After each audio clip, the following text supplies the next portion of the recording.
आपण स्टडी केला स्टमकचा. या स्टमकमध्ये 13 million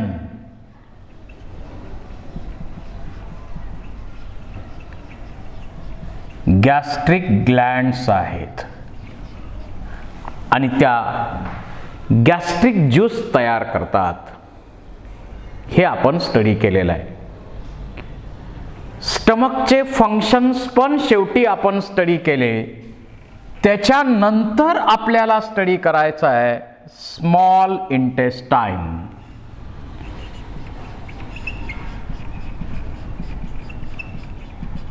small intestine. Small intestine हे आहे small intestine. It is about 6 metre in length. Highly folded part दिसतो. 6 मीटर लांबीचा हा पार्ट आपल्याला दिसतो. and it is divided into 3 main parts. जिथं पायलॉरिक पार्ट आहे तिथून अराइज होणारा हा जो पार्ट आहे याला आपण म्हणतो डिओडेनम. हा 25 सेंटीमीटर एवढा पार्ट आहे. त्याच्यानंतर हा जो मधला पार्ट दिसतो आपल्याला त्याला आपण म्हणतो जेजुनम.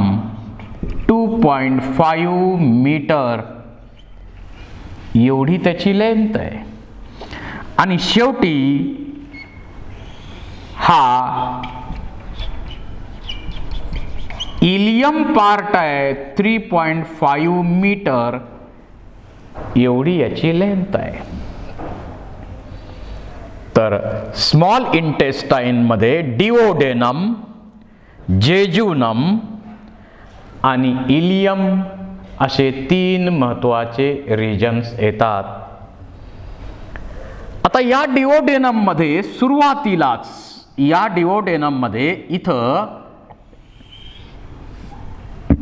लार्जेस्ट एक्झोक्राइन ग्लँड ओपन होते. आता याचं इथं दाखवताना सध्या आपण असं दाखवू, बाकी लिव्हरचे डिटेल्स नंतर बघू आपण. लिव्हर यामध्ये डिओडेनम मध्ये ओपन होणार आणि त्याचबरोबर यामध्ये इथं एक क्रीम कलरची ग्लँड सुद्धा या ठिकाणी ओपन होते.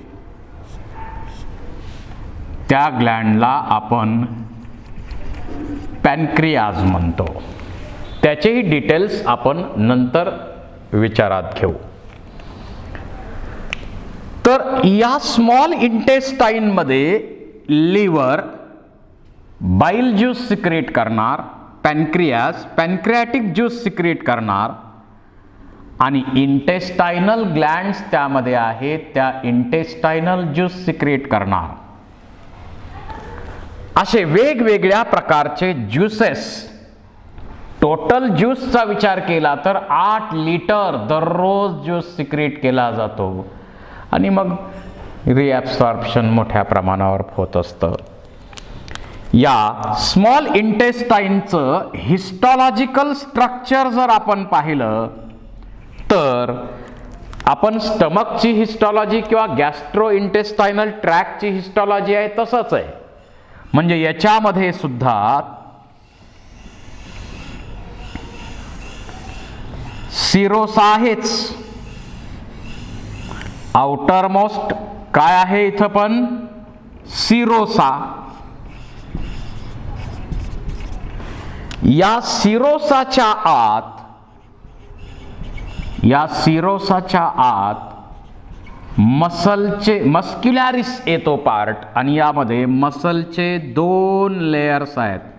स्टमक मध्ये 3 लेयर्स होते, इथं मात्र 2 लेयर्स आहेत. एक आहे हा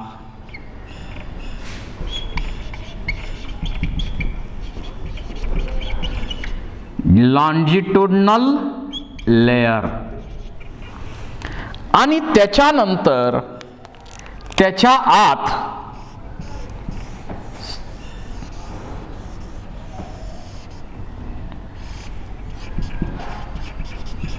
सर्क्युलर मसलचा लेयर आहे, याला आपण म्हणतो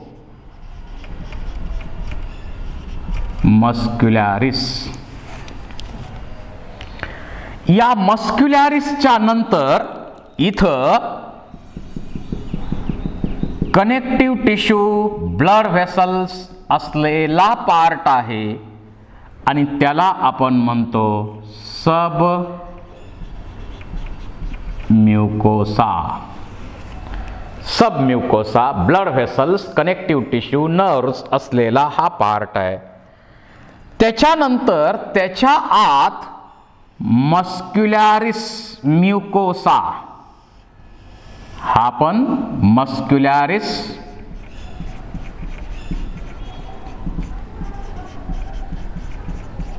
आहे इथं.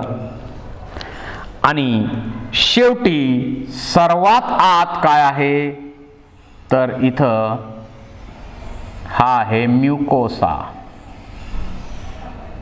हा आहे म्युकोसा. आणि या म्युकोसामध्ये आउटर मोस्ट मस्क्युलॅरिस आहे आणि हा मधला पार्ट आहे त्याला आपण लॅमिना प्रॉप्रिया म्हणतो.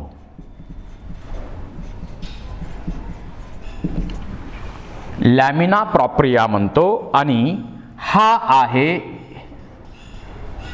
इपिथेलियल सेलचा लेयर, इपिथेलियमचा लेयर हा आपल्याला दिसतो.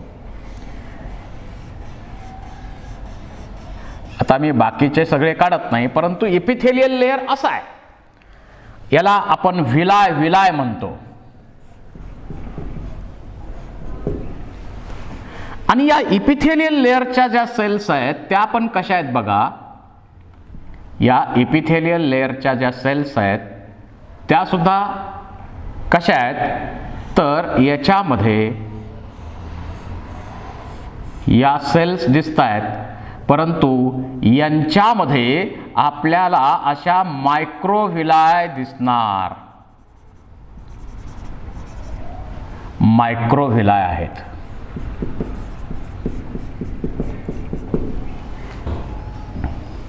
मायक्रोव्हिलाय यामध्ये असतात, कारण ॲब्सॉर्प्शनचा एरिया वाढवायचं काम इथं केलं जातं.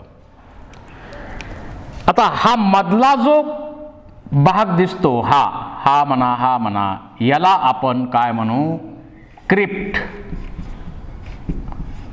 ऑफ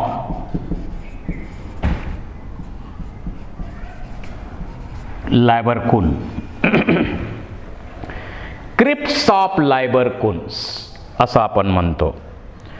आणि फक्त डिओडेनम रिजन जो असतो, या डिओडेनम रिजन मध्ये, म्हणजे हा समजा सिरोस आहे, त्यानंतर हे मसलचे लेयर्स दोन असतील, मस्क्युलॅरिस आहे आणि हा सब म्युकोसा आहे. हे इनर आपण इथं गृहीत धरू आपण. या सब म्युकोसामध्ये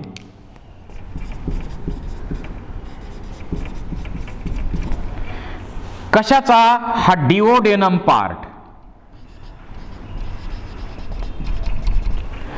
त्या डिओडेनम पुरता क्रिप्ट्स ऑफ लायबरकुन सगळीकडे आहेत, थ्रूआउट स्मॉल इंटेस्टाईन आहे. परंतु या सब म्युकोसामध्ये इथं असतात स्पेशलाइज्ड ग्लँड्स. त्या ग्लँड्सना आपण म्हणतो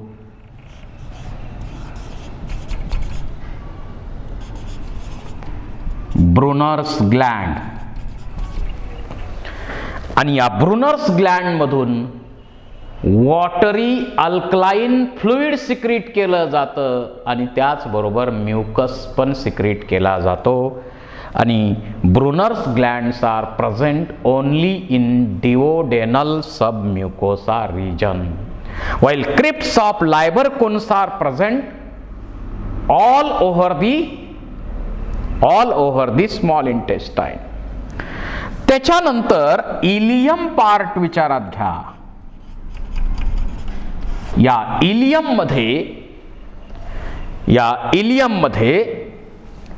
या रिजन मध्ये इलियम पार्ट मध्ये लिम्फॉइड टिश्यू असतो. लिम्फॉइड टिश्यूला आपण म्हणतो पेयर्स पॅचेस असतात. लिम्फॉइड टिश्यू इथं आहे. पेयर्स पॅचेस त्या ठिकाणी आहेत. तर स्मॉल इंटेस्टाईनची हिस्टॉलॉजी अशा प्रकारची आहे. आपण त्यापैकी इथला जो पार्ट आहे हा पार्ट म्युकोसाचा थोडासा एनलार्ज करू. तेवढाच पार्ट आपण मॅग्निफाय करू, कारण त्यावर डायग्राम रिलेटेड एक MCQ विचारला जातो. जसं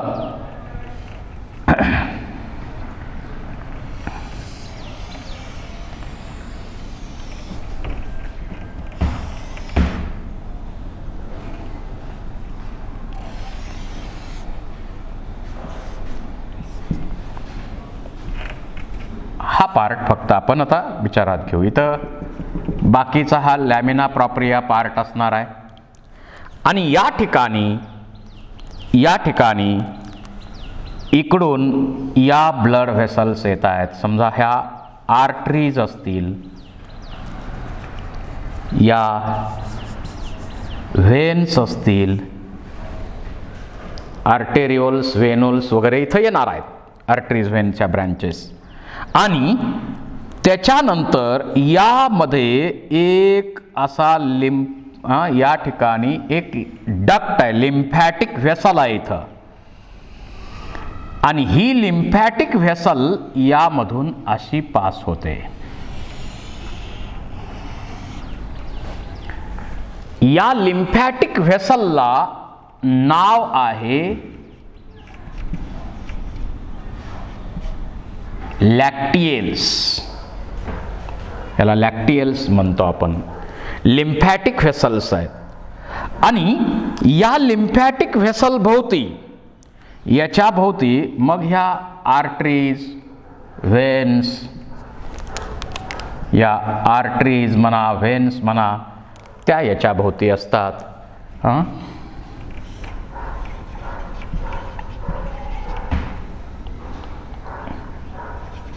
आर्टरीज म्हणा, व्हेन्स म्हणा, त्याच्या ब्रँचेस ह्या याच्या भोवती असतात. आणि हा जो पार्ट आहे त्याला आपण म्हणतो क्रिप्ट ऑफ लायबरकुन्स. आणि या क्रिप्ट ऑफ लायबरकुन्स मध्ये आता हे लाइनिंग आहे.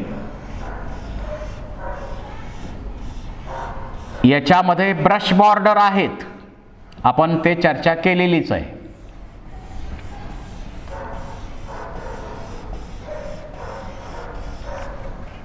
याच्यामध्ये या ब्रश बॉर्डर आहेतच.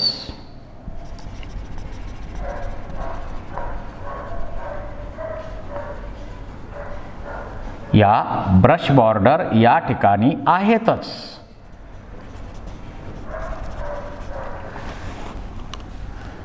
तर हे इपिथेलियल सेलचं लाइनिंग आहे, एक विलस आहे. आणि यामध्ये, या लाइनिंग मध्ये असतात वेगवेगळ्या टाईपच्या ग्लँड्स. आता इथं इपिथेलियम, आणि ही जी डायग्राम आहे, या डायग्राम वरती तुम्हाला क्वेश्चन विचारला जातो. डायग्रॅम रिलेटेड हे लेबलिंग जे आहेत त्याविषयी क्वेश्चन विचारला जातो, तर हे लक्षात असू द्या. आता याच्यामध्ये ज्या ग्लँड्स येतात, या क्रिप्ट्स ऑफ लायबरकुन्स, याच्यामध्ये ज्या ग्लँड येतात त्याही आपण डिस्कस करू. याच्यामध्ये पॅनिक सेल्स आहेत की ज्या एन्झाईम प्लस म्युकस तयार करतात. या एन्झाईम प्लस म्युकस तयार करतात. इथं गोबलेट सेल आहेत, त्या काय करणार आहेत? गोबलेट सेल कुठेही असल्या त्या म्युकस तयार करणार आहेत. त्याचबरोबर आर्जेंटिफिन सेल्स आहेत, त्यांच्यामधून सिरोटोनिन सिक्रीट होणार आहे. त्याचबरोबर एंडोक्राइन सेल्स आहेत, हॉर्मोन सिक्रीट करणार. कारण हा ज्यूस जो आहे, इंटेस्टायनल ज्यूस सिक्रीट करायला सांगण्यासाठी, सिक्रीशन बंद करण्यासाठी हॉर्मोन पाहिजेत, आणि ते सिक्रीट करण्यासाठी इथं एंडोक्राइन सेल्स आहेत. त्याच्याबरोबर बेसल सेल्स, या वरच्या ज्या सेल्स आहेत त्या बनवण्यासाठी बेसल सेल्स असतात. यामध्ये बेसल सेल्स आहेत. आणि फक्त डिओडेनम मध्ये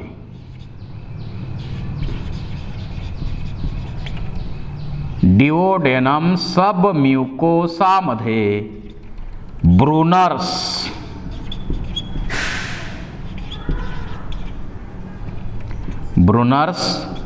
ग्लँड आहेत, आणि त्यांच्यामधून वॉटरी अल्कलाइन फ्लुइड सिक्रीट होतं, त्यामध्ये म्युकस असतो. तर या वेगवेगळ्या टाईपच्या ग्लँड्स इथं असतात.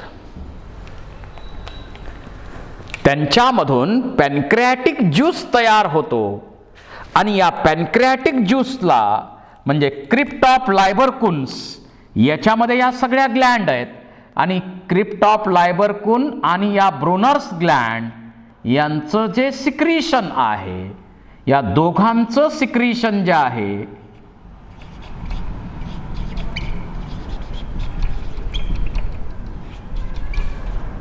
सॅकस इंटेरिकस त्याला आपण म्हणतो. इंटेस्टायनल ज्यूस जो तयार होतो, सॅकस इंटेरिकस असा आपण त्याला म्हणतो. तर अशा प्रकारे या स्मॉल इंटेस्टाइन मध्ये वेगवेगळ्या टाईपच्या ग्लँड्स असतात. या स्मॉल इंटेस्टाइन मध्ये काय फंक्शन आहेत, काय होतं इथं?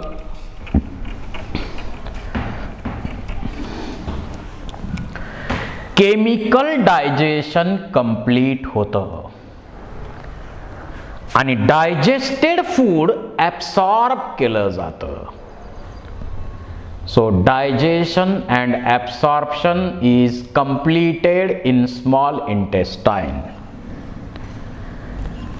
हे महत्त्वाचं फंक्शन आहे या स्मॉल इंटेस्टाइनचं. त्याच्यानंतर सुरू होतं लार्ज इंटेस्टाइन. 1.5 मीटर एवढी याची लांबी आहे.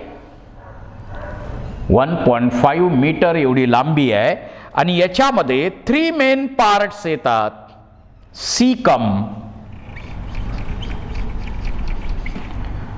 कोलॉन आणि रेक्टम. हा जो सीकम पार्ट आहे तो हर्बीवोरस जे ॲनिमल्स आहेत त्यांच्यामध्ये वेल डेव्हलप असतो, परंतु कारण त्यांना कच्चं खाल्लं जातंय. आणि सीकमचा उपयोग काय तर सेल्युलोज डायजेशन,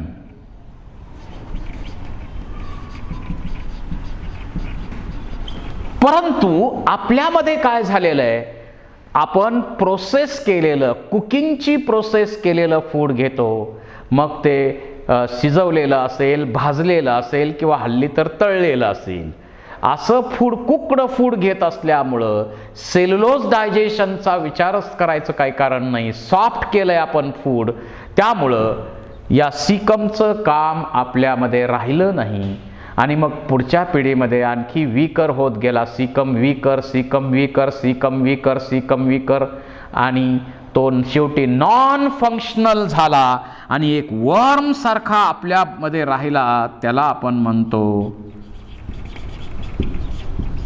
वर्मी फॉर्म अपेंडिक्स.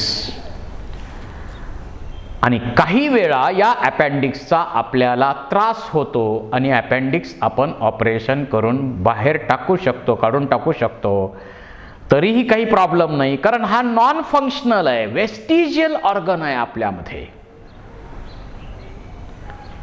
जसं विस्डम टीथ वेस्टिजियल आहे, तसं अपेंडिक्स सुद्धा वेस्टिजियल आहे. त्याच्यानंतर हा मोठा पार्ट दिसतो तो कोलॉन. मग हा वरती जातो तो असतो असेंडिंग कोलॉन.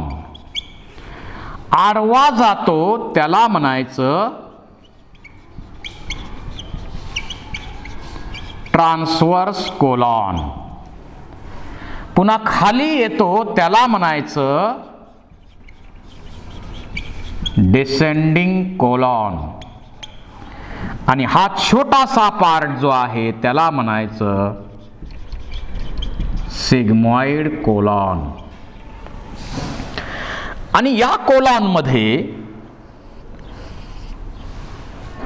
वॉटर, ते जे अनडायजेस्टेड वेस्ट आहे त्याच्यातून वॉटर आणि मिनरल्स यांचं ॲब्सॉर्प्शन या कोलॉन मध्ये करत करत करत करत हे वेस्ट सॉलिड बनवायचं काम केलं जातं.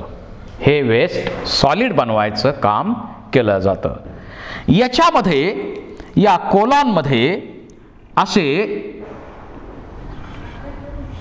स्पेशलाइज्ड स्ट्रक्चर्स असतात, पाउच असतात, आणि हे जे पाउचेस आहेत त्याला म्हटलेलं आहे हॉस्ट्रा. आणि या पाउचेसची, या हॉस्ट्राची, या कॉन्स्ट्रिक्शनच्या अशा लाईन्स तयार झालेल्या असतात, त्याला आपण टेनिया म्हणतो, त्याला आपण टेनिया म्हणतो. आणि असा हा कोलॉन नंतर ओपन होतो 3 सेंटीमीटर अशा रेक्टम मध्ये. हे सॅक आहे. या ठिकाणी अनडायजेस्टेड वेस्ट स्टोअर केलं जातं टेम्पररी पिरियडसाठी. अनडायजेस्टेड वेस्ट टेम्पररी पिरियडसाठी इथं स्टोअर केलं जातं. आणि त्याचं ओपनिंग कशात आहे, ॲनल ओपनिंग. हे ॲनस आहे, हे ॲनस ओपनिंग आहे. या ॲनस ओपनिंग मध्ये इनर साइडला एक स्पिंक्चर आहे, स्पिंक्टर आहे इथं, त्याला इंटरनल स्पिंक्टर म्हणू आपण. ही इनव्हॉलंटरी असते, परंतु त्याच्याबरोबर पुढं आणखी एक स्पिंक्टर असते, तिला आपण एक्सटर्नल स्पिंक्टर म्हणतो, जी स्केलेटल मसल्सनी बनलेली आहे, व्हॉलंटरी आहे. आणि यामुळं ज्याप्रमाणे युरिन बाहेर टाकण्याची प्रोसेस काही वेळेसाठी आपण डिले करू शकतो, त्याप्रमाणे defecation process, elimination of undigested वेस्टची प्रोसेस सुद्धा काही वेळेसाठी आपण डिले करू शकतो. त्याच्यासाठी निसर्गानं आपल्याला एक्सटर्नल स्पिंक्चर ही सेपरेट अशी स्पेशल स्पिंक्चर युरेथ्राच्या तिकडं पण दिलेली आहे, एक्सक्रिटरी सिस्टीम मध्ये पण दिलेली आहे आणि इथं पण दिलेली आहे. इंटरनल स्पिंक्चर काय, इनव्हॉलंटरी आहे. ती काय आपल्या नियंत्रणामध्ये नाही आहे. त्यामुळं पहिल्या 2 वर्षामध्ये हा दोन्ही कार्यक्रम आपल्या इच्छेप्रमाणे होत नाहीत, कारण तेवढ्या स्पिंक्चर डेव्हलप झालेल्या नसतात. पण 2 वर्षानंतर मात्र या ॲक्टिव्हिटी व्हॉलंटरी ॲक्टमध्ये येतात, कारण एक्सटर्नल स्पिंक्टर त्यावेळी डेव्हलप झालेल्या असतात.